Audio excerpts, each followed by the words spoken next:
Fire eats the dark. You think flying an Apache makes you a god of war until the sky shatters around you.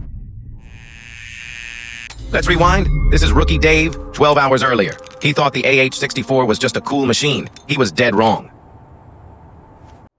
Enter Sergeant Brick, a veteran who knows this $30 million beast doesn't just hunt enemies, it feeds on the fear of its crew. Dave slides into the front gunner seat. The heavy canopy slams shut. The desert heat vanishes, replaced by a suffocating steel cage. The instruments boot up. In the Apache, you are blind without the green thermal glow. Welcome to a world of digital ghosts. Twin engines scream. The rotors beat the desert into a sandstorm. Dave's spine absorbs every violent tremor as they leave the earth. The radio crackles with Brick's ice-cold voice. Focus, kid. Up here in the dark, one missed shadow means we come home in bags. The FLIR boots up. The dark desert floor transforms into a ghostly white sea. Down there, heat means you are a target. Old crews say distance makes killing clean. A tank is just pixels on a screen. But Dave's violently shaking hands know the truth. Lace it, Brick commands. An invisible beam shoots miles into the dark. If Dave's thumb slips a millimeter, the Hellfire misses everything. Target locked. A solid box frames the enemy. This is the exact microsecond where boys break or become cold instruments of death. Brick watches from the back. In 2003, a gunner hesitated for 3 seconds. His crew burned. Brick's hand hovers over the override switch. Clear to engage. Brick's voice carries a death sentence. Dave flips the master arm switch. A harsh red light floods the dark cabin. 5 pounds of pressure. That's all it takes to end lives. Dave's heart screams, but he forces his finger to squeeze the trigger. The trigger breaks. A blinding, white-hot flash erases the dark cockpit. The Apache violently shudders as 100 pounds of death leaves the rail. The Hellfire screams across the pitch-black desert. It paints the sand in a violent streak of fire.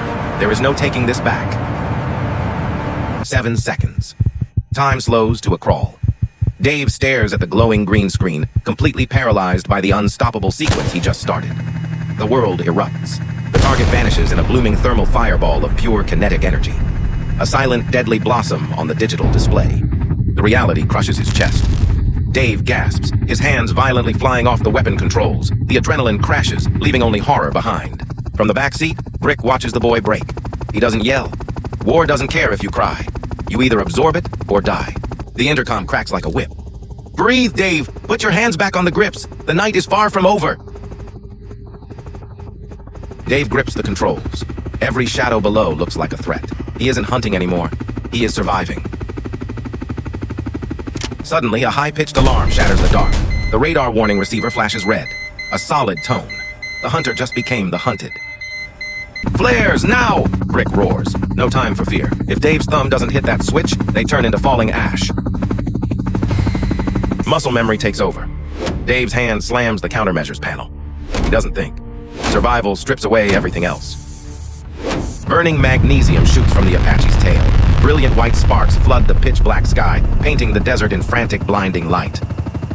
Brick throws the stick hard left. The attack helicopter violently banks, pulling terrifying G-forces. The world spins in chaotic green and black. The alarm stops. The lock is broken. Only the heavy rotors remain. Dave's body is soaked. He survived his own mind. The sky is quiet again. The silence inside the cockpit is heavier than the explosion. Dave's hands finally stop shaking. From the back, Brick offers no praise. In this dark world, surviving your own panic is the only reward. He simply nods. The base comes into view. Scattered lights in the endless black. The desert looks exactly the same, but Dave is different.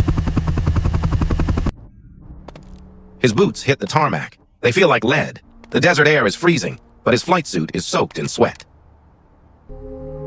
He looks back at the machine. It's quiet now, but the explosion, the terror, they will echo in his head forever.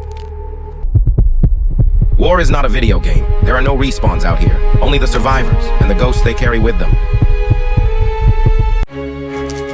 War is not a game. Like and subscribe to see Dave's next mission.